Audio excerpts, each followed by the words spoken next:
Kemanakah Jokowi akan membawa Indonesia? Sebelum kita lanjutkan, bantu kami membangun channel ini dengan cara subscribe dan bagikan ke media sosial kalian, agar semakin banyak yang tahu dengan informasi ini. Sebagai gambaran, Cristiano Ronaldo hanya butuh waktu 6 tahun bekerja bersama Manchester United sebelum akhirnya memilih kerja bersama dengan Real Madrid. Bukan masalah MU kalah hebat dibanding Madrid. Ini adalah masalah keputusan logis Ronaldo pribadi. Dia melakukan sebuah keputusan profesional bagi perkembangan karir pribadinya. Dan demikianlah dengan Indonesia di zaman Jokowi. Bukan masalah Amerika lebih buruk dibanding Cina. Namun, arah perkembangan dunia tidak mungkin berpihak kepada Indonesia bila terus menempel Amerika. Karena dunia sedang berubah. Sama dengan Ronaldo, Jokowi hanya berpikir secara logis dari pertimbangan profesionalnya semata, bukan suka atau tidak suka. Bahwa keberadaan Indonesia sangat-sangat dibutuhkan dan menguntungkan bagi Amerika. Maka wajar bila segala daya upaya akan dilakukan Amerika demi Indonesia tidak hengkang. Bila cara halus tidak lagi membuahkan hasil, cara kasar pun akan dilakukan. Ini sangat normal melihat bagaimana Amerika sangat diuntungkan sejak tahun 1965. Ini juga sangat normal karena potensi besar yang dimiliki oleh Indonesia di masa depan. Apakah Anda ingat dengan sejarah zaman Soekarno? Ya, Soekarno dijatuhkan tahun 1965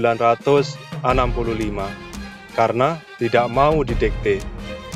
Soekarno tidak berpihak ke barat dan juga ke timur. Non-blok adalah pilihan logis Soekarno demi masa depan Indonesia. Seolah Soekarno lebih berpihak kepada PKI dan lebih dekat dengan Cina. Itu adalah cara Soekarno dijatuhkan. Barat tidak suka dengan Soekarno dan juga dengan pandangan politiknya. Sejak saat itu, sejak kejatuhan Soekarno itu, Indonesia tunduk dan patuh kepada Amerika. Indonesia adalah aset yang harus tetap dipertahankan. Dan Jokowi yang kemudian terpilih menjadi presiden dinilai akan membahayakan posisi Amerika. Tanda-tandanya sangat jelas. Freeport, Blok Rokan, Newmont di Nusa Tenggara, semua adalah milik Amerika. Dan semua itu diambil alih. Sama seperti Soekarno, Jokowi harus dibuat jatuh bila tidak ingin posisi Amerika di Indonesia menjadi terganggu. Ciptakan isu bahwa Cina berada di balik ini semua. Apakah Anda familiar dengan asing dan asing? Jokowi sedang tidak memilih akrab dengan Amerika atau ingin bermesraan dengan Cina. Jokowi sedang berusaha keras membuat Indonesia menjadi lebih dan lebih lagi. Segala potensi dimiliki negara ini. Wilayahnya yang sangat luas, posisinya yang sangat strategis, kekayaan alamnya yang tidak tertandingi, hingga jumlah rakyat yang memungkinkan kita tinggal landas ada. Dan semuanya terpenuhi di sini.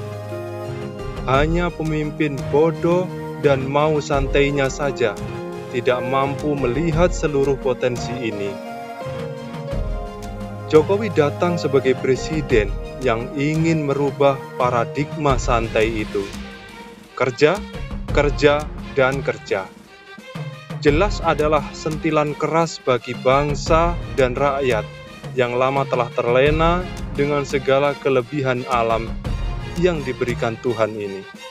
Terlalu lama kita santai dan berpuas diri dengan hasil alam yang dikelola asing, dan merasa sudah cukup hanya dengan menerima royalti yang mereka berikan. Terlalu lama petinggi negara ini berebut kursi kekuasaan hanya demi keterlibatannya sebagai kasir atas kue royalti asing. Demikianlah, bertahun-tahun sistem sudah berjalan dengan teratur, dan tiba-tiba muncul pengacau yang sok bersih, sok tidak mau terlibat dalam bagi-bagi kue itu. Bukan hanya sok tidak mau terlibat, bahkan pabrik kuenya pun kini diambil dan tiba-tiba hilang, dikuasai. Sehingga rutinitas mengasihkan itu tiba-tiba hilang. Pemilik dan kontributor menjadi terganggu dan marah. Itulah sebab semua kekacauan ini. Dan itulah awal dari perlawanan mereka yang terusik. Kekacauan marak. Demo digelar bak dagangan di pasar pinggir jalan tanpa ada hari libur. Pesan yang ingin disampaikan adalah mereka ingin masa indah itu kembali. Tapi Jokowi bergeming. Dia tidak peduli dengan seluruh protes itu. Cukup adalah cukup. Itu tekad bulat Jokowi. Mundur berarti hancur. Tidak terlalu berlebihan bila kita katakan Tuhan sayang pada Indonesia, dan tidak berlebihan pula bila Tuhan pun sayang kepada presiden kita.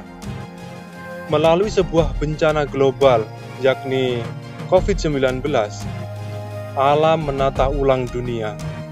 Ibarat sebuah lomba yang sudah berlangsung lama, perlombaan itu untuk sesaat dihentikan. Semua diam, dan untuk sesaat semua pun berhenti. Pemilik pabrik kue yang kemarin marah-marah sekarang menghentikan kemarahannya. Dan mereka, para kontributor, bingung dan mulai frustasi.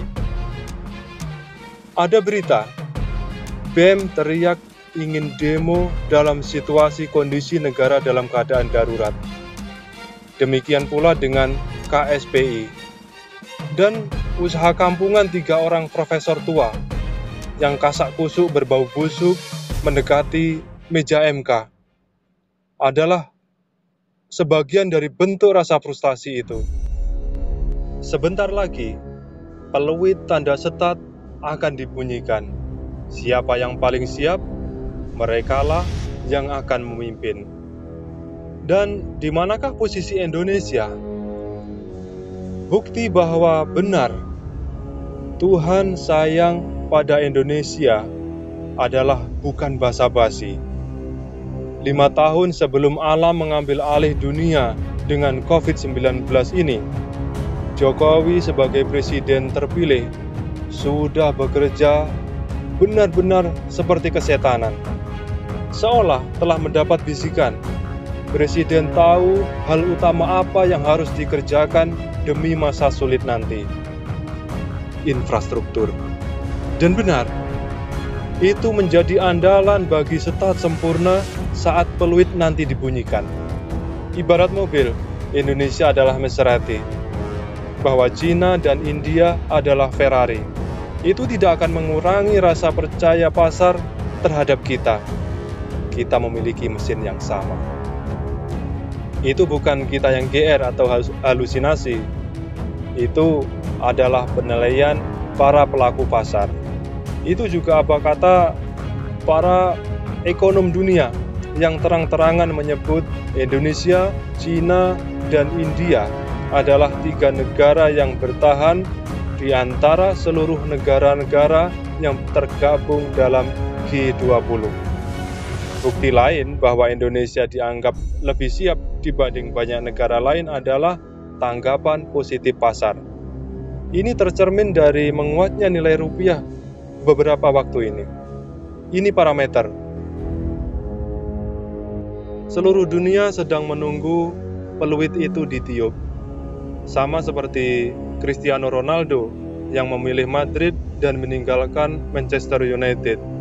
Itu adalah 100% demi perkembangan karirnya dan bukan karena sebab dia lebih cinta yang mana. Indonesia pun demikian.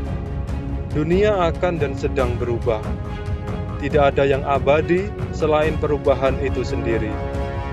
Maka bukan tentang Cina yang kita pilih menjadi partner atau Amerika yang kita tinggalkan. Ini adalah tentang di mana dunia sedang berubah arah.